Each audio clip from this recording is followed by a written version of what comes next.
Joy, and I'm an AmeriCorps VISTA and Youth Engagement Coordinator at the Orchard Community Learning Center in South Phoenix. Today, with the help of one of our youth interns, Youale, we will be planting spinach in one of the raised bed gardens at Lassen Elementary. When you're deciding what to plant in your garden at home, I would recommend consulting a planting and harvest calendar. So when you buy your package of seeds, on the back it'll typically have all of the information you need.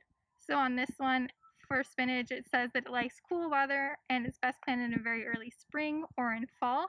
And it's very important to keep the soil evenly moist. We have a raised gardening bed, and so right here is the compost that we use. And so compost is very helpful because it helps the earth, so you're not just throwing all your stuff in the trash.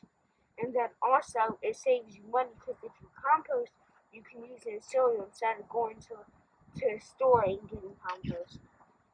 To help with planting, we're going to use something called a dibbler, which it's very easy to do it yourself. We just found a stick that was hanging around the garden, and for spinach, the seed depth needs to be 0 to a half inch, so we made a mark right at the half inch so we know that when we put the dibbler in the soil, that's how deep it needs to go. I'm back, and so when I put in these seeds, when I show you how to do it, I'm going to put in 2 to 3 so they can germinate right. And you always want to make sure when you plant them they're 12 inches apart. And then so I have the line right there on the stick. I put it in, put the 2 in there, and then I'm gonna do it right here. For spinach, the time it should take from the seed to when the plant sprouts, which is called germination, is 8 to 18 days.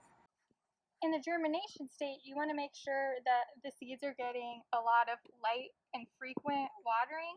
So we have this drip system set up, and especially for spinach, it's very important that the soil is evenly moist.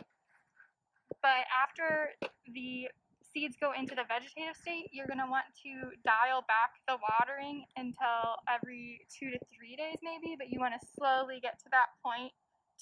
If you'd like to support our organization, you can always come and volunteer at our learning farm in South Phoenix at 911 West Baseline Road, or if you're looking to get into gardening for yourself but you don't have the space, you can come to our partnering organization, Spaces of Opportunity, at 1200 West Vineyard Road, and for $5 a month you can rent a 50-foot bed.